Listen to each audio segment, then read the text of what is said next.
Kembali lagi bersama saya Johan di Jurnal Trading ID. Jadi pada kesempatan video kali ini kita akan membahas kembali untuk update dari pergerakan XAUUSD dan juga DXY ya lebih tepatnya. Oke, di sini kalau kita perhatikan untuk si DXY ya, memang DXY ini masih naik ya, secara tren juga ya, secara sentimen juga masih cukup bagus untuk DXY. Lalu kalau kita lihat untuk news hari ini ya, jadi saya sudah update nih untuk newsnya itu untuk hari ini di hari Selasa, jadi jam 8.30 itu ada RBA ya, meeting minutes. Kemudian nanti jam kurang lebih ini kalau kita lihat di jam 4 sore ya di hari Selasa ini itu ada rilis data CPI dari si Euro itu sendiri ya. Kemudian di jam 19.30 ya atau di jam 7.30 malam itu ada CAD ya, tingkat inflasi dan CPI ya. Jadi ada rilis dua news langsung ya, ada tingkat inflasi sama CPI. Kemudian untuk jam 7.30 sama ya, sama barengan dengan news CAD ini atau Canadian dollar ini, itu ada dari USD, itu ada boarding permits gitu. Jadi memang kalau kita perhatikan untuk hari ini cukup banyak news gitu. Nah, kita lihat di sini ya, kalau dari news ya, kalau dari mapping sebenarnya kalau untuk mapping sendiri ya kita kan nggak banyak perubahan ya mappingnya. Jadi kita akan coba lihat untuk sentimen newsnya dulu untuk hari ini. Oke, pertama kita lihat dulu dari Euro. Ini ada CPI Euro untuk hari ini. Kalau CPI Euro sih dipredik masih sama ya seperti bulan kemarin, itu sekitar 5.3. Forecastnya juga sama 5.3 juga gitu. Nah, kemudian ada dari USD ya, USD itu ada boarding permits. Nah, ini dari USD itu dari 1.443 ya ke 1.440. Nah, ini ada sedikit pelemahan kalau kita perhatikan koreksi dari si USD. Kemudian ada CPI ya, CPI CAD ya, CPI CAD ini ada 0.6 turun ke 0.2. jadi kalau kita perhatikan memang kurang bagus untuk CPI-nya gitu. Oke, jadi itu ya kalau dari CPI CAD ini minus ya, ini juga minus. Kalau ini netral ya untuk untuk CPI dari si euro itu netral. Oke, kemudian kalau kita lihat lagi itu dari news ya, pergerakan news hari ini. Kemudian kita lihat untuk sentimennya ya, kalau untuk si DXY kan tadi kurang bagus. Nah, ini kalau kita lihat dari DXY pun di time frame ya, 4 jam itu masih membentuk sebuah base ya, base area, dan masih belum bisa benar-benar break dari current price di 105.293 ini ya. Di sini belum benar-benar bisa break. Kemudian kalau kita lihat di time frame 4 jam ya, ini kan kita pakai time frame 4 jam ya, ini ada bearish engulfing kalau dari DXY. Tapi kalau kita lihat memang potensi dari si DXY ini ya, dia masih nunggu sih, nunggu news nanti di tanggal berapa ini. Kalau kita lihat ada FOMC ya, jadi FOMC minutes itu kurang lebih di hari Rabu nanti. Itu ada inflation rate decision juga ya, di hari Kamis jam 1 malam ya, atau jam 1 subuh itu dia ada FOMC. Jadi kemungkinan besar si USD ini akan nunggu FOMC tersebut gitu di hari Kamis nanti. Jadi cenderung pergerakannya sideways kalau kita perhatikan ya. Sideways itu mulai dari tanggal 14 September dia udah sideways, jadi nggak lebih tinggi dari 105.4 dan juga nggak lebih rendah dari 105.062 gitu. Nah, ini kalau untuk si USD sendiri ya, kalau misalkan hasil nanti boarding permit saya itu kurang bagus, berarti kan ini turun ya untuk si USD. Penurunannya pun kalau kita lihat itu bisa ke harga kurang lebih 104.6 ya sampai 104.38 gitu. Itu untuk si USD sendiri. Ini penurunan dia. Ini support terdekatnya dia. Kemudian untuk next support lagi untuk si USD sendiri itu ada di level harga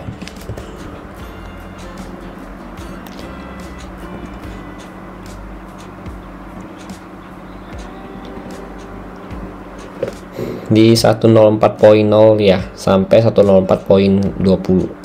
Nah, ini adalah next support dari si USD. Jadi ada dua support nih untuk si USD ini sendiri. Artinya kalau USD turun ya kita ada potensi untuk lihat buy di XAUUSD ini sendiri gitu. Oke, jadi ada peluang buy. Peluang buy itu di mana? Nih, kalau dia belum bisa break dari current price 1930 ya. Kalau kalian masih ingat di video weekly ya, kalau dia belum break dari 1930 untuk break ke bawah ya maksudnya belum bisa break ke bawah, itu masih ada peluang untuk buy dengan target harga di 1938 sampai 1940 gitu. Nah, ini kalau kalian kemarin lihat ya, dia sempat reject dari 1930 1928, reject turun, sempat turun ke 1924 ya. Bagi kalian yang dapat di sini congrats ya, karena saya memang kemarin itu belum ada trade XAUUSD. Dan minggu ini pun seperti saya akan lebih less trade ya, karena safety terlebih dahulu ya. Saya mengamankan akun saya ya, jadi ada tetap trading ya, cuma memang lebih dikurangin aja porsi untuk tradingnya untuk minggu ini gitu. Jadi lebih berjaga-jaga ya. Jadi itu kalau kalian mau berjaga-jaga juga boleh. Kalau kalian mau tunggu trading ya benar-benar ada konfirmasi bagus, itu baru masuk ke dalam pasar, itu much better gitu. Karena kita sebagai trader ya, terus kita sebagai analis juga sebisa mungkin menurunkan resiko yang ada gitu. Jadi bukan berarti kita menghilangkan resikonya, tapi sebisa mungkin kita menurunkan resiko gitu. Nah, nanti untuk area selling point saya kurang lebih di 3840 ya. Tapi lebih much better kalau bisa kita jangan dapat langsung di 38 ini, tapi kalau bisa tuh di area 39 atau 40 lah kita baru ambil area sell pertama untuk scalping only ya. Paling cuma 15 atau 10 atau 20 pip kita cabut lagi ya, karena kita sambil nunggu hari Kamis juga ya. Kemudian untuk buy point ini pertama high risk banget, tapi ya guys ya, ini benar-benar high risk, itu di 1930 1928. Jadi SL bisa ditaruh di 1927 gitu. Itu untuk yang scalping point buy ya, high risk. Kemudian kalau untuk safe point buy nya itu di 1920 1922 ya. Kemudian untuk lebih safety-nya lagi atau low risk-nya ya bahasa itu di 1916 1914 gitu. Itu untuk buy point-nya gitu. Oke. Tapi buy point ini belum ada konfirmasi sama sekali dari area-areanya ya. Ini hanya areanya saja ya, belum ada konfirmasi. Jadi kalian butuh konfirmasi. Kalau kalian itu udah punya konfirmasi sendiri ya, itu kalian boleh pakai konfirmasi kalian secara personal. Jadi kalau bagi kalian yang belum paham apa itu konfirmasi dari market dan sebagainya, itu bisa kalian cek di JTSC untuk areanya. Kalau secara trend untuk daily-nya itu masih downtrend ya, sama, kecuali dia berhasil break dari current price 1949 1953 ini ya, itu baru bisa dikatakan uptrend gitu. Kalau secara daily memang untuk 1 2 3 candle ini bullish ya, dia masih bullish candle dan memang masih ada potensi untuk masuk ke 1938 1940 lagi gitu. Nah, ini kalau kalian mau benar-benar safety ya atau low risk banget ya, di 1949 itu much better atau best dealnya saya lagi di sini 1949 sampai 1953 gitu. Kalau untuk buy point best deal saya masih di 1904 1900 gitu. Cuma nggak nutup kemungkinan saya juga akan ambil di 1916 1914. Kenapa? Karena ini adalah area low dari daily-nya dia, ini support daily-nya dia gitu. Oke. Tapi saya akan looking for buy juga ketika harga sudah nyentuh 1920 nanti gitu. Kalau 1930 1938 itu memang jadi area buy, cuma itu hanya untuk scalping only, jadi nggak untuk di hold ya. Karena memang untuk minggu-minggu ini kalau saya lihat memang potensi emas itu masih sangat volatilitasnya tinggi, jadi nggak ada potensi untuk hold jangka panjang terlebih dahulu ya. Ini juga kalau begitu nyampe di 3028 saya nggak akan langsung buy, saya akan wait and see dulu ya. Kalau bisa dapat di 1922 atau 1920 kan lumayan gitu. Oke. Itu ya, itu kalau dari saya pribadi gitu. Itu secara trend masih downtrend, kecuali dia berhasil break dari current price pas 953 itu baru uptrend. Berarti kalau kita mau ngikut daily ya, secara trend daily itu kita masih fokus sell di 38 sama 49 38 40 sama 4953 gitu. Itu selling point yang bisa kita dapatin untuk saat ini. Kalau untuk buy point yang tadi saya sebutkan ya, jadi kita nanti tunggu aja ya. Kalau saya lanjut naik lagi ya di sini, berarti kita bisa ambil selling point. Ya, ini ada resisten nih. Kalau kita mau lihat ya, 1935 ini ada resisten. Nah, ini resisten cukup bagus ya. Jadi kalau kita mau sell pun usahakan SL itu di atas resisten ini aja. Misalkan ini kan resistennya 34 ya, bisa lah kita taruh SL itu di 37 atau di 36 gitu ya, karena kalau 38 kita udah masuk ke zona ini lagi, nanggung gitu sebenarnya. Oke, kalau kalian mau hajar pun 35 ke 40 ya nggak masalah gitu sebenarnya, tapi sesuaikan aja dengan kondisi akun kalian dan juga equity kalian masing-masing.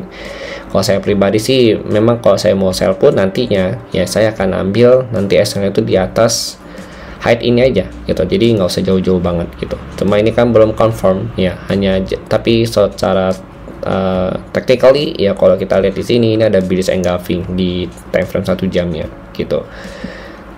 Kemudian kalau kita lihat dari moving average dan juga CPR level ya, jadi untuk kalau CPR level untuk R1 nya itu ada di 1937, R2 nya itu ada di 1940 ya, sampai R2 nya itu R3 itu ada 1949.4 gitu ya.